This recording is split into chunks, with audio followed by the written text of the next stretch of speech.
చాలా రోజులవుతుంది నేను వీడియో పెట్టి యూట్యూబ్‌లో.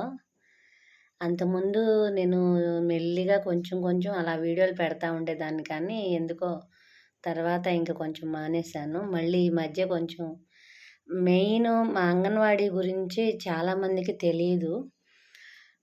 వాళ్ళకి అంగన్వాడీ గురించి చెప్దామని ఇప్పుడు కొంచెం నేను వీడియో పెడదాం అనుకుంటున్నాను. ఈ మధ్య మేము ధర్నాలు చేశాము 42 రోజులు. అంతకుముందు ఉన్న జగన్ గారు మాకు హామీ ఇచ్చి దిగారు. తర్వాత ధర్నాలో మాకు చాలామంది మద్దతు ఇచ్చారనమాట. ఎందుకంటే మేమొస్తే గనక వెంటనే మీకు శాలరీ పెంచుతామని. కానీ కొత్త గవర్నమెంట్ వచ్చి కూడా కూటమి ప్రభుత్వం వచ్చి కూడా మనకి సంవత్సరంన్నర అవుతుంది. కానీ ఇంతవరకు అసలు ఎలాంటి అనౌన్స్‌మెంట్ అనేది జరగలేదు. మాట్లాడితే నాకు ఒకటి అర్థం కాదు. ప్రతి ఒక్కళ్ళు మేము చంద్రబాబు నాయుడు గారే గతంలో మీకు శాలరీ పెంచారు. చంద్రబాబు నాయుడు గారే గతంలో మీకు చాలా హెల్ప్ చేశారు అని అంటారు. నిజంగా వాస్తవమే. నేను ఒప్పుకుంటాను అది. ఎందుకంటే రూ. 1000 ఉన్న శాలరీని దఫాలుగా 3000 ఒకసారి, 4000 ఒకసారి, ఏకంగా 7000, 7000 నుంచి 11,000కి చేసింది మాకు చంద్రబాబు నాయుడు గారే. ఇప్పుడు ప్రస్తుతం ఉన్న ముఖ్యమంత్రి గారు చంద్రబాబు నాయుడు గారే. నిజంగా దానికి మేము ఒప్పుకుంటాము. ఆ విషయం మేము ఎప్పుడూ అనుకుంటాం కూడా. కానీ మాకు 11,000 చేసింది ఎప్పుడు? 2019లో.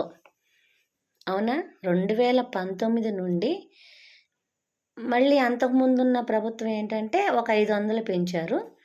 అప్పటి నుంచి ఈ రోజు వరకు, ఈ నిమిషం వరకు మాకు ఒక్క రూపాయి కూడా పెంచలేదు శాలరీ. మరి అప్పటి నుంచి మాకు అసలు ధరలనేవి పెరగలేదంటారా? ఎన్నో రెట్లు బియ్యం కానీ, పప్పు కానీ, నూనె కానీ ఎన్నో రెట్లు పెరిగినాయి కదా! మరి ఇంకా అదే శాలరీని పట్టుకొని మేము ఎలా బ్రతకాలండి? అదే శాలరీతో మేము ఎలా బ్రతకాలి? మా కుటుంబాలు ఎలా నడుపుకురావాలి? ఎంతసేపు మా పై ఆఫీసర్లు అవనివ్వండి, ఏదన్నా అమ్మ మీకు గవర్నమెంటు చంద్రబాబు నాయుడు గారే మీకు శాలరీ పెంచారు, ఆలోచిస్తున్నా అంటారు. వర్క్ పెరుగుతుంది, పని టైమింగ్స్ పెంచారు, ఆన్‌లైన్ వర్క్ పెంచారు, ప్రతీదీ పెంచారు. ఒక్క మా జీతం తప్ప.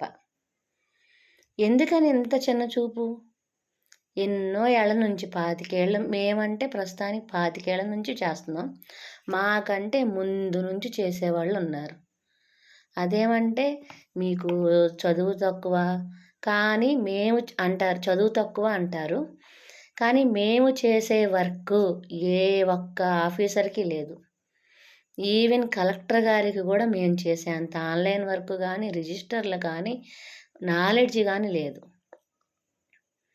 అయినా సరే మాకు శాలరీ ఇవ్వడానికి ఇంకా ఇంత బాధపడిపోతుంది ప్రభుత్వం. మరి ఈ విషయంలో మాకైతే అర్థం కావట్లేదు. దయచేసి ఇంకా మమ్మల్ని ఇబ్బంది పెట్టకండి. ఎందుకంటే ఇంకా ఆశతో చేస్తున్నాం కానీ ఉద్యోగం మీద అయితే అసలు విరక్తి వచ్చేస్తుంది నిజం చెప్పాలంటే. దయచేసి మా కడుపు కొట్టకండి సార్. ఎందుకంటే కొన్ని వేల మంది ఆడపడుచులు మీరే అంటారు కదా, చాలా ఈ రాష్ట్రంలో ప్రతి ఒక్కరూ నా ఆడపడుచుతో సమానమని. మరి మేము అంగన్వాడీ టీచర్లం, ఆయాలం కొన్ని లక్షల మంది ఉన్నాం. ఇన్ని లక్షల మంది ఆడపడుచుల్ని మీరు ఇబ్బంది పెట్టకండి. దయచేసి ఈ సంవత్సరం అన్నా మాకొక గుడ్ న్యూస్ చెప్తారని ఆశిస్తున్నాం.